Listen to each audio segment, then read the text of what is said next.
Hello and welcome to Nimbus IAS. आज के mains answer writing session day 2 में आपका स्वागत है। इस इनिशिएटिव के बारे में आपको थोड़ा सा बता देता हूँ। इस इनिशिएटिव में हम आपको एवरी डे एट 11 AM हम आपको टेलीग्राम और हमारे जो बाकी चैनल्स हैं जहाँ हमारे ग्रुप्स बने हुए हैं वहाँ हम क्वेश्चंस पोस्ट करते हैं, ठीक है। And we expect you to write the answers by yourself. हम चाहते हैं कि आप अपना रिसर्च करें, ठीक है, और अपने खुद के आंसर्स लिखिए, क्योंकि इसी से आपके स्किल्स डेवलप होंगे। आप समझेंगे कि हमको किस एरिया पे ज़्यादा फोकस करना है when we are studying current affairs. तो ये आपको हेल्प करेगा इन दिस रेफरेंस। तो आप अपने आंसर सबमिट कीजिए, ठीक है, अपने आंसर सबमिट कीजिए and this will be pair evaluate. तो आपके फ्रेंड्स वगैरह जो है, कोलीग्स है, पेयर इवैल्यूएशन हो जाएगा। हम भी देखेंगे आपके आंसर्स और फीडबैक देंगे जहाँ रिक्वायर्ड होगा। एंड इवेंचुअली हम सब कुछ मिला के we will have an analysis session. तो एक एनालिसिस सेशन होगा, एक वीडियो होगा जो 8 o'clock शाम को पोस्ट कर दिया जाएगा। तो आपको एक कॉम्प्रिहेंसिव फीडबैक मिल जाएगा विद दिस इनिशिएटिव। अब आते हैं आज के क्वेश्चंस के ऊपर। तो 2 इम्पॉर्टेंट इश्यूज चल रहे हैं। आज हम GS3 पे फोकस्ड है। तो with reference to SARS corona virus, आपने सुना होगा एक टर्म जीनोम सीक्वेंसिंग। तो कुछ जीनोम सीक्वेंसिंग नाम का चीज़ है आजकल, तो काफ़ी ये न्यूज़ में है with reference to corona virus. तो इसके बारे में हम आज बात करेंगे। एक क्वेश्चन हमने शेयर किया था and the second question is with reference to the frequent disasters in Himalaya. तो हिमालय में वो कुछ ना कुछ लैंडस्लाइड्स हो रही है, कुछ आपके ग्लेशियल बर्स्ट हो रहे हैं, डैम्स डिस्ट्रॉय हो रहे हैं बिकॉज ऑफ नेचुरल इवेंट्स। तो इस रिगार्ड में एक क्वेश्चन है। इनफैक्ट कुछ टाइम पहले ही IPCC intergovernmental panel on climate change, उन्होंने भी कहा था कि Himalayas are experiencing and a phase of irreversible decline. तो ऐसे रिपोर्ट्स, ऐसे फ्रेजेस क्वेश्चंस में आ जाते हैं इन मेंस। तो ये आपका GS3 का हो गया, डिजास्टर मैनेजमेंट, और ये आपका साइंस एंड टेक का हो गया, क्वेश्चन नंबर 1। तो अब आते हैं हमारे फर्स्ट क्वेश्चन के ऊपर। So what do you understand by genome sequencing? आप जीनोम सीक्वेंसिंग से क्या समझते हैं? Discuss its significance with reference to SARS corona virus and also state the measures taken by the government. तो इस क्वेश्चन में आपकी अप्रोच क्या रहेगी? मैंने आपको पहले कहा था कि जब हम क्वेश्चन लिखते हैं, देखते हैं हम लोग, सबसे पहले हम आइडेंटिफाई करेंगे हमें किन एरियाज पे फोकस करना है, हमें एक स्ट्रक्चर डेवलप करना है। तो यहाँ पे सबसे पहली चीज़ क्वेश्चन ने पूछा है what do you understand by genome sequencing. तो हमें इसे डिफाइन करना पड़ेगा इन ब्रीफ, ठीक है। हम 1-2 लाइन में इसको डिफाइन करेंगे अच्छे से। उसके बाद हम थोड़ा सा डिस्क्राइब कर सकते हैं इसको, तो हम इसको डिस्क्रिप्शन देंगे। और ये जीनोम सीक्वेंसिंग की बात क्यों हो रही है, तो हम इसका सिग्निफिकेंस बताएंगे पॉइंट बाय पॉइंट। तो हमको ये बहुत ब्रीफ में लिखना है, हमें बहुत इलैबोरेट नहीं करना है, ब्रीफ में लिखना है, बिकॉज इसका वर्ड लिमिट इज 150 वर्ड्स। तो ये इसकी अप्रोच रहेगी व्हाइल अटेम्प्टिंग दिस क्वेश्चन। अब ये कंटेक्स्ट इसका क्या था, आप देखिए। Genome sequencing is being asked, एक न्यूज़ में रह रहा है with reference to corona virus. तो कोरोना वायरस में आपने सुना होगा वो म्यूटेशन होती रहती है, नया वेरिएंट आ गया। तो पहले था बीटा वेरिएंट, गामा वेरिएंट, फिर डेल्टा वेरिएंट आ गया। कहते हैं डेल्टा वेरिएंट की इन्फेक्शन ज़्यादा करता है वो लोगों को, ट्रांसमिसिबिलिटी ज़्यादा है। फिर डेल्टा प्लस आ गया, अभी सबसे रिसेंटली मूव वेरिएंट चल रहा है। तो ये पता कैसे चला हमको कि ये वेरिएंट है, इसका ये इम्पैक्ट होता है? इसका हमें पता लग रहा है बाय जीनोम सीक्वेंसिंग। तो इसलिए जीनोम सीक्वेंसिंग डिफाइन करेंगे, पर इसके लिए ये काफ़ी ज़्यादा न्यूज़ में रह रहा है। तो पहले बोल रहा है कि Delhi sees 93% fall in samples. हमने दिल्ली एडिशन लिया है हिंदू का, इसीलिए। फिर एक बात कर रहा है कि जीनोम सीक्वेंसिंग हब्स डेवलप करेंगे ताकि और सैंपल्स स्टडी कर सके। फिर 80% genome sequencing samples test positive. ये सिंपल गूगल सर्च में हमारे पास ये रिजल्ट्स आए हैं यहाँ पे। अब आते हैं डेफिनेशन के ऊपर। हम आंसर स्टार्ट कर रहे हैं। सो जीनोम सीक्वेंसिंग इसका जो डेफिनेशन है, it is a technique that reads and interprets the genetic information that is found in DNA और आरएनए। आपको यहाँ पे आरएनए लिखना बहुत जरूरी होगा। अगर आप नेट पे इसकी डेफिनेशन देखेंगे, कितनी डेफिनेशन में सिर्फ डीएनए की बात करते हैं, पर यहाँ पे आरएनए लिखना जरूरी क्यों है? Because the SARS corona virus is an RNA virus, इसीलिए हमको आरएनए मेंशन करना बहुत जरूरी हो जाता है। तो एक तो ये हो गया, पर ये तो बहुत छोटा हो गया, 2 लाइंस, इससे आपका काम नहीं बनेगा, इसीलिए आपको डिस्क्राइब करना पड़ेगा। तो जीनोम सीक्वेंसिंग का आपको थोड़ा सा बता देता हूँ। मान लीजिए कि कुछ लोगों को पॉजिटिव आया, ठीक है, तो आरटीपीसीआर टेस्ट होता है। तो आरटीपीसीआर टेस्ट होने के बाद क्या होता है? सैंपल्स लेने के बाद कुछ टेस्ट को, मान लीजिए 5% ऑफ द टेस्ट जो पॉजिटिव आए थे, ठीक है, जो पॉजिटिव आए थे उनमें से 5% test they are sent to the lab for what purpose? For genome sequencing. तो हमने जो टेस्ट सैंपल्स लिए थे उसमें से सेल्स हमने ले लिए, जैसे आरटीपीसीआर में नाक में डालते हैं, नेजल स्वैब होता है, थ्रोट स्वैब होता है, तो हमने सेल्स ले लिए और सेल्स में से हम डीएनए और आरएनए को सेग्रीगेट करते हैं। तो जिस केस में अब आरएनए हो गया, तो अब कोरोना वायरस में आरएनए हो गया, तो हम आरएनए को सेग्रीगेट करते हैं, ठीक है। और ये जो डीएनए और आरएनए होता है, इसमें एक कॉम्बिनेशन में न्यूक्लियोटाइड्स होते हैं। तो एडेनाइन, ग्वानाइन, साइटोसाइन, थाइमाइन, इनका एक कॉम्बिनेशन होता है यहाँ पे। तो इस डबल हेलिकल स्ट्रैंड को ये सिंपल कर लेता है। तो अभी आप देख रहे हो स्पाइरल में है, हम इसको सीधा कर देते हैं, फिर इसको हम वापस एक कोड में डाल देते हैं, एक मशीन में डालते हैं जो एक कोड सिंप्लीफाई करके हमें दे देता है। तो ये तो आपको कुछ समझ नहीं आ रहा होगा, पर यहाँ पे देखिए आप कॉम्बिनेशन लिखा हुआ है, TCG, ठीक है, कॉम्बिनेशन बना के रखा हुआ है। तो जो साइंटिस्ट है इनको स्टडी करते हैं एंड इसमें से जेनेटिक इंफॉर्मेशन को निकालते हैं। तो अब ब्रीफ में इसको डिस्क्राइब कर सकते हैं, इस प्रोसेस ऑफ जीनोम सीक्वेंसिंग। अब आते हैं सिग्निफिकेंस के ऊपर। So what is the significance of genome sequencing? See, पहली बात तो ये है, हमें पता है कि बहुत सारी म्यूटेशंस होती है ना, बहुत सारे म्यूटेशंस है in SARS corona virus. So it will help us in identifying new variants. हम ट्रैक कर पाएंगे कि कौन से नए वेरिएंट्स है। हमें पता इसीलिए चल रहा है बिकॉज हमने जेनेटिक इंफॉर्मेशन निकाल लिया वायरस का। तो इतने सारे वेरिएंट्स में अब हमें प्रायोरिटाइज करना पड़ेगा, हमें मतलब गवर्नमेंट को प्रायोरिटाइज करना पड़ेगा कि कौन सा वेरिएंट ऑफ इंटरेस्ट है और वेरिएंट ऑफ कंसर्न है। हम सारे वेरिएंट्स पे तो फोकस नहीं कर सकते, गवर्नमेंट नहीं फोकस कर सकती, तो हम कुछ को आइडेंटिफाई कर लेते हैं कि ये ज़्यादा डेंजरस वायरस है, तो उनको हम वेरिएंट ऑफ इंटरेस्ट कहते हैं। और जो सबसे खतरनाक वेरिएंट है, मान लीजिए जब सेकेंड वेव हुआ था, तो सेकेंड वेव से पहले काफ़ी वेरिएंट्स थे, जैसे कि अल्फा वेरिएंट हो गया, बीटा वेरिएंट हो गया। तो देखा गया बाद में जीनोम सीक्वेंसिंग से पता चला कि एक डेल्टा वेरिएंट था जो एग्जिस्टिंग मेडिसिन ट्रीटमेंट से, टेस्टिंग फैसिलिटीज से हमें एस्केप कर रहा था और लोगों को इन्फेक्ट कर रहा था। तो इसमें से variant of concern is the one that is more dangerous than the earlier known viruses.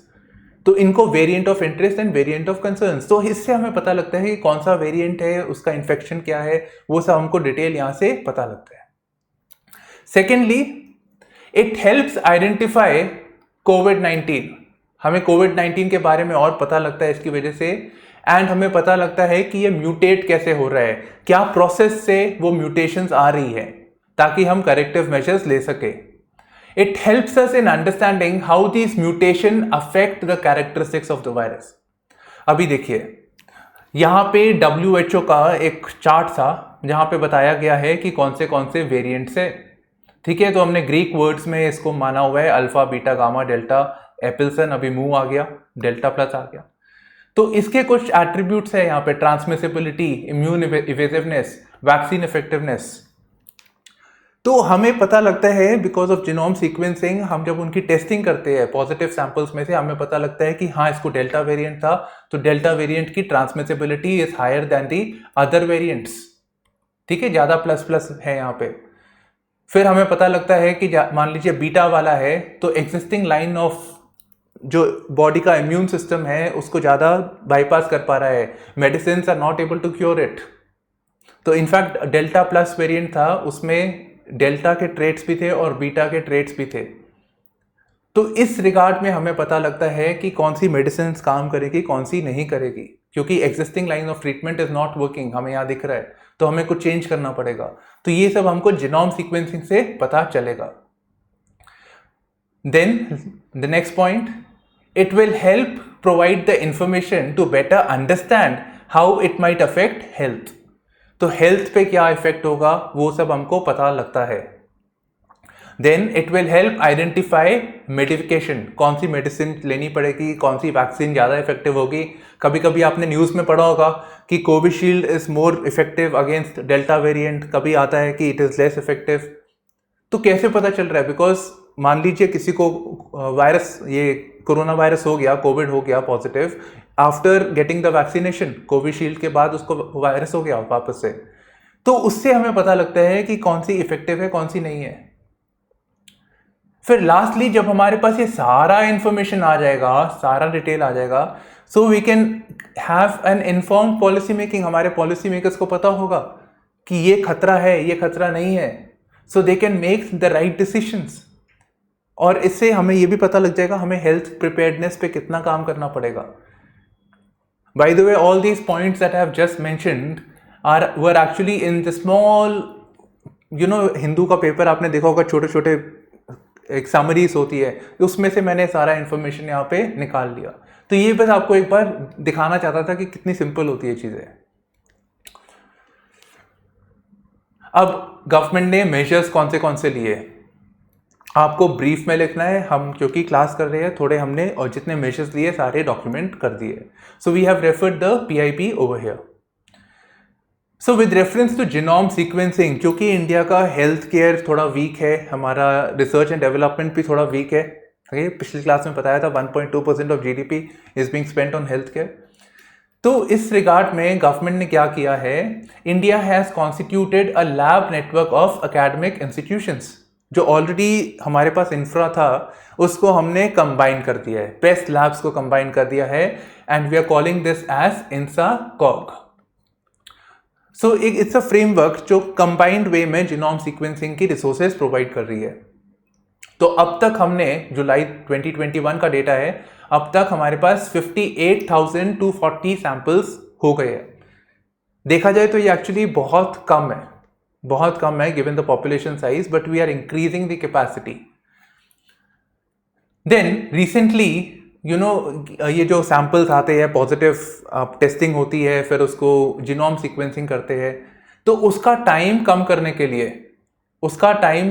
के लिए new standard of procedures have been introduced, new protocols, ताकि टाइम कम लगे in getting the results of genome sequencing. अच्छा, अब genome sequencing करने से अकेले तो काम नहीं होगा, हमें टेस्टिंग भी तो करेंगे। टेस्ट करने के बाद ही तो जीनोम सीक्वेंसिंग होगी किसी चीज की।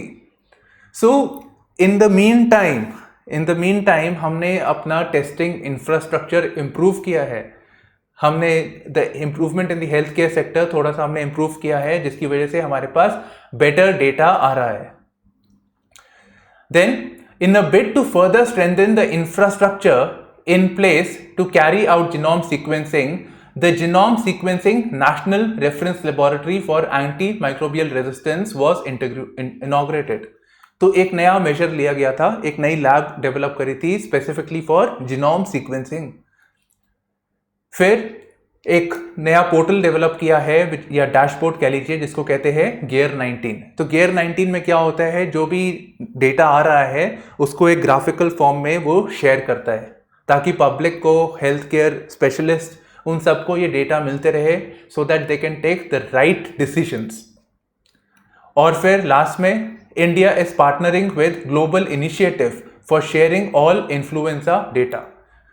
तो इंडिया को बाहर का भी डेटा चाहिए, क्या क्या हो रहा है, बाहर वाले शेयर करेंगे जब इंडिया वाला अपना शेयर करेगा, ठीक है, क्विड प्रो क्वो रिलेशनशिप होती है, आप दोगे तो हम देंगे। तो India is part of such initiatives, India खुद भी डिटेल्स दे रहा है और ले भी रहा है। So these are certain steps the government is taking for promoting genome sequencing. अब आते हैं नेक्स्ट क्वेश्चन के ऊपर, that is about the Himalayas. So Himalayas may be entering a phase of irreversible decline because of losses to its ecology. Discuss in light of frequent disasters in this region.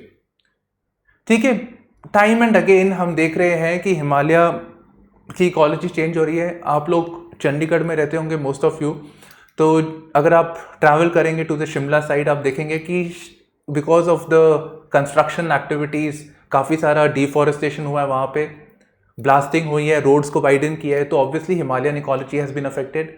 We are already hearing the loss to the, हम लोग सुन रहे हैं about the landslides हो गई जहाँ पे या ज़्यादा बारिश हो रही है. सो हमारे पास काफ़ी सारे इंसिडेंट्स है which suggest that there is a change in the ecology. एक चेंज इन द इकोलॉजी हो रहा है और जिसकी वजह से we are witnessing higher number of disasters. तो इसके कुछ नेचुरल फैक्टर्स है, इसके कुछ एंथ्रोपोजेनिक फैक्टर्स है. तो हमें एक कंबाइंड व्यू में ये सारा कुछ डिस्कस करना पड़ेगा. अब आते हैं अप्रोच की तरफ. तो यहां पे अप्रोच क्या रहेगा? यहां पे इलैबोरेट द स्टेटमेंट. पहले तो आप बताइए ये स्टेटमेंट सिंपल वर्ड्स में एक्सप्लेन कीजिए कि क्या कंटेक्स्ट है. Link between declining ecology and natural disasters. तो आप ये बताइए यहां पे.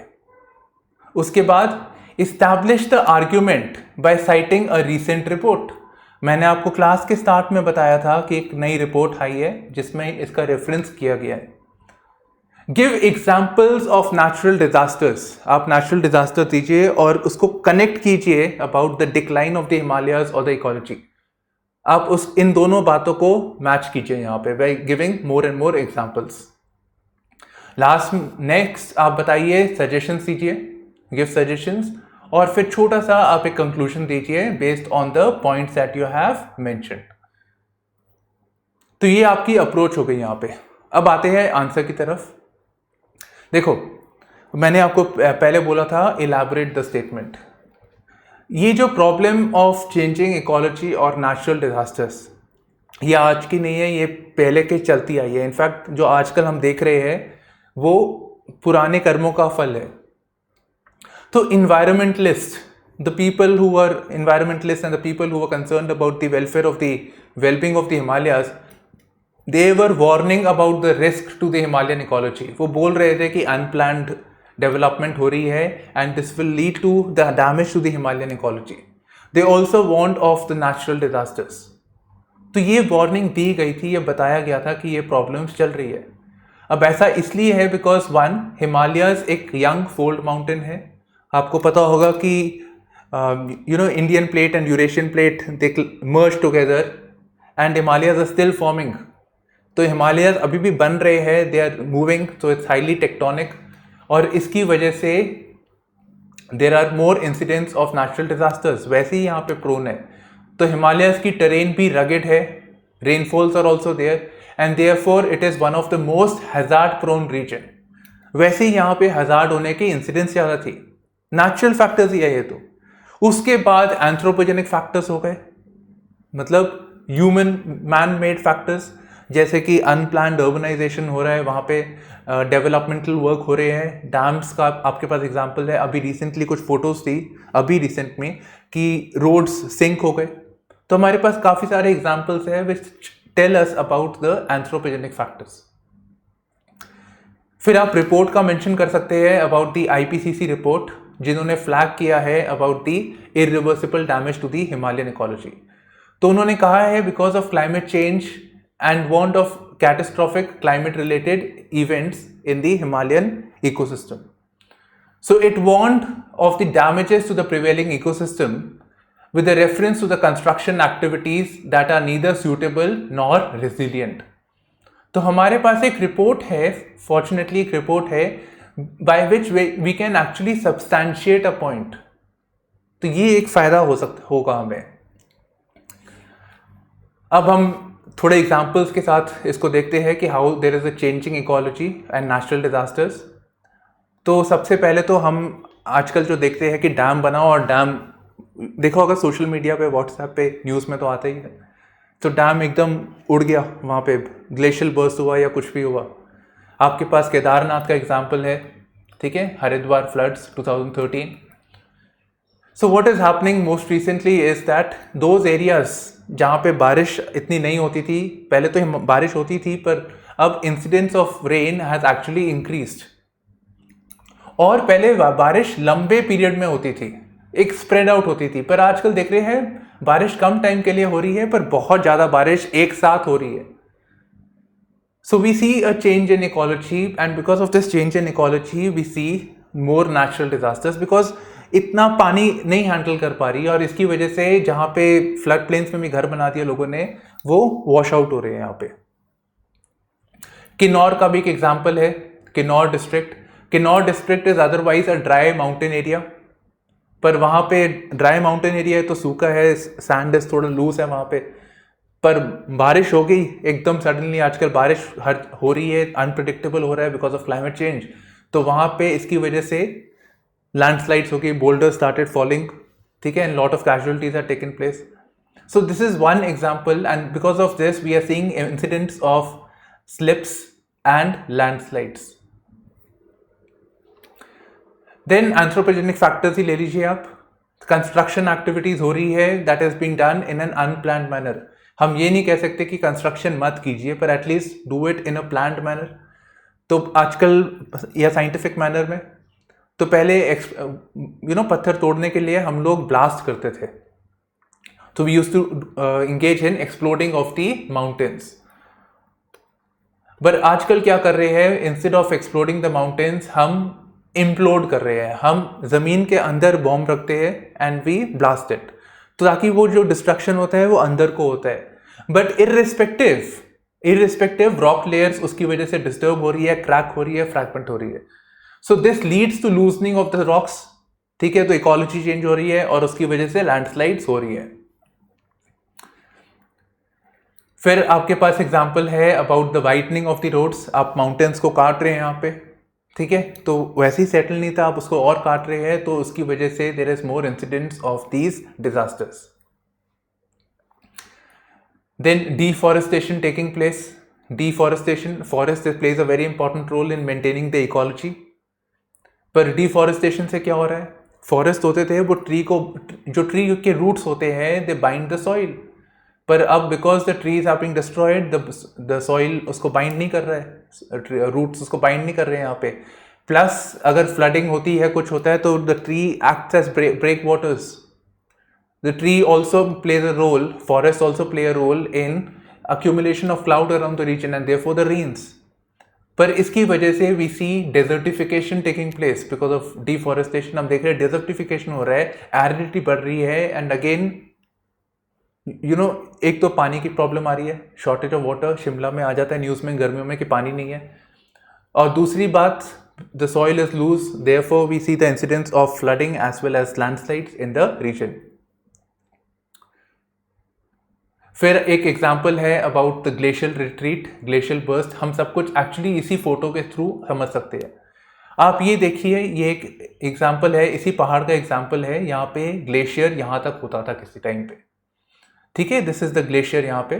अब because of the warming that is taking place, this is melting, and पानी ये हमारे पास जो यहाँ पे ग्लेशियर था वो मेल्ट हो गया, सारा मेल्ट होके क्या हुआ, सडनली या तो ग्लेशियल बर्स्ट होगा, तो suddenly there will be a flash flood, नीचे फ्लड होगा, एंड खूब सारा प्रेशर से पानी आएगा और जो डैम्स वगैरह बने हैं वो डिस्ट्रॉय हो जाएंगे, कोई भी चीज़ आई थी उसके रास्ते में डिस्ट्रॉय हो जाएगा।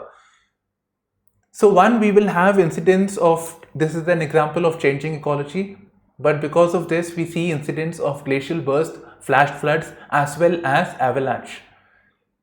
सो changing ecology and natural disaster again हमने यहाँ पे लिंक किया है। अब आते हैं measures taken. Already government obviously इसके बारे में कुछ कर रही है, कम है, but at least we have certain measures जो गवर्नमेंट ने लिए यहाँ पे। So with reference to the Himalayas, government ने एक स्टेप लिया है which is known as the national mission for sustaining Himalayan ecosystem. So this is one of India's 8 missions under national action plan on climate change. So climate change के reference में there are certain action plans, total 8 है, ठीक है, total 8 है यहाँ पे हमारे पास। तो उसमें से one of them is to study the impact of the climate change on the Himalayan ecosystem. And Himalayan ecosystem is particularly important because it is also known as the third pole. It is also responsible for supply of water. ठीक है, जो rivers, Ganga river, Yamuna river, all of this are what Himalayan reverse.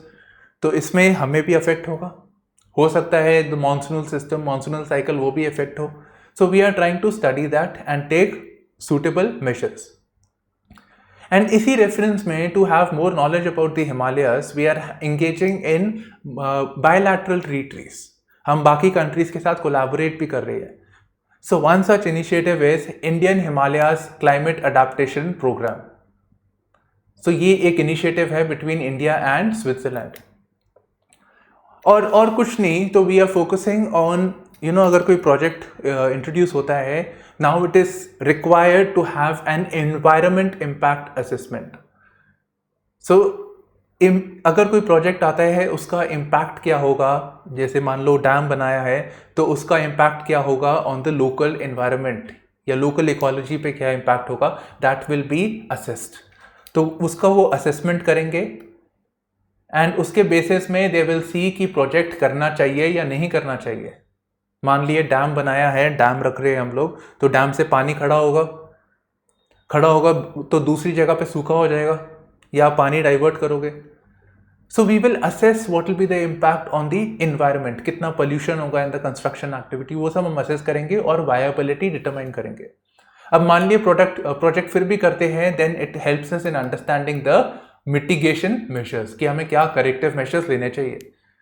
So this has been made compulsory कि हमें environment impact assessment करना पड़ेगा. और इससे और एक बेटर अप्रोच है which is known as social impact assessment, जहां हम प्रोजेक्ट से पहले हम ये भी इंक्लूड करते हैं कि सोसाइटी पे क्या फर्क पड़ेगा, ह्यूमन लाइफ पे क्या फर्क पड़ेगा, जो वहां के लोकल्स थे उनको क्या नुकसान होगा, उसकी भरपाई कैसे होगी, क्या करेक्टिव मेजर्स लिए जा सकते हैं, मतलब mitigation measures again. So introduction of environment impact assessment and social impact assessment. अब ये होते हैं बस सिंसियरली नहीं होते, यही प्रॉब्लम है इस चीज के अंदर. Now what steps must be taken, suggestions, आप कुछ सजेशंस बताइए. सबसे पहले तो ये जो नेचुरल डिजास्टर्स हो रहे हैं is causing loss of life, loss of property. तो इसके रेफरेंस में हम लोग ऐसे तो नहीं कर सकते कि हम डिजास्टर रोक ही दें, नेचुरल डिजास्टर से, but at least we can predict them better. So we need to invest in early warning system. ठीक है, अर्ली वार्निंग सिस्टम, ताकि एडवांस में पता लग जाए कि हाँ भाई यहाँ पे क्लाउड बस्ट हो सकता है, आप करेक्टिव मेजर्स लीजिए. तो यहाँ पे आप ये भी कह सकते हैं that there should be greater community engagement for disaster preparedness, वो सब आप मेजर्स भी इंक्लूड कर सकते थे. फिर अभी जो हिमालयन इकोसिस्टम है, अगर आप इंडिया का मैप देखिए तो it is not just India's, Nepal भी आता है यहाँ पे. ठीक है, नेपाल आता है, आपका चाइना आता है, आपका पाकिस्तान आता है. So we need a regional cooperation, it is a common amongst the various countries and therefore the world countries should at least जो नियर बाय नेबरहुड है उनको साथ में काम करना चाहिए. We should use the in present day forums like the SAARC. ठीक है, सार्क फोरम है हमारे पास, सार्क में चाइना नहीं आता, so we can use the Bangladesh, China, India, Myanmar program, ये बिम्स्टेक, कोई भी हम इनिशिएटिव के through we can have regional cooperation, हम इस पे काम कर सकते हैं. Then with reference to the Himalayas we need to look at area specific sustainable plan. हमें आइडेंटिफाई करना पड़ेगा कि कुछ एरिया ज़्यादा प्रोन है तो हम उसको टच ना करें या उन पे ये करेक्टिव मेजर्स लेने चाहिए. So we need to focus on area specific, हमें प्रायोरिटाइज करना चाहिए एरिया वाइज. एंड देन ऐसा नहीं कर सकते ना कि हम कुछ डेवलपमेंट वहाँ ना करें, टूरिज्म ना करें, लोगों को पैसे भी चाहिए, कमाई होनी चाहिए उस एरिया में. So we need to move to the concept of eco tourism with an eye on the ecology, tourism that is inclusive, that ensures that the gains of the development are shared amongst the people. तो हमारे पास काफ़ी सारे examples है where eco tourism has actually helped improve the environment. Normally देखते हैं कि लोग आते हैं, प्लास्टिक पैकेट यहाँ फेंक दिया, वो चीज़ें खराब कर दी, नए होटल बनते हैं अलग अलग जगहों पे, तो इकोलॉजी खराब होती है. पर eco tourism is a very good concept and specially हमारे पास ओडिशा में एग्जाम्पल्स है with the restoration of Chilka lake. तो चिल्का लेक के रेफरेंस में पर्टिकुलरली वी हैव एग्जांपल्स कि इको टूरिज्म ने कैसे उस एरिया को बेटर बना दिया. And then lastly we need to look at the at the scheme known as the sustainable development. हमें जो भी डेवलपमेंटल एक्टिविटी कर रहे हैं, हमें ठीक है डेवलपमेंट करनी है, but we need to keep in mind the focus on environment. तो इन्वायरमेंट और इकोलॉजी को माइंड में रखते हुए हमें ये फोकस देना चाहिए, हमें सोचना चाहिए कि अगली जनरेशन्स पे क्या इम्पैक्ट होगा। तो ये सब थे स्टेप्स जो गवर्नमेंट को ले सकती थी यहाँ पे। तो इसके एंड में you can give a suitable conclusion. So this is all we have on day 2 of mains answer writing for Nimbus IAS. You're watching this with me, Shubhashish Singh Rehal. Bye bye, take care and all the best.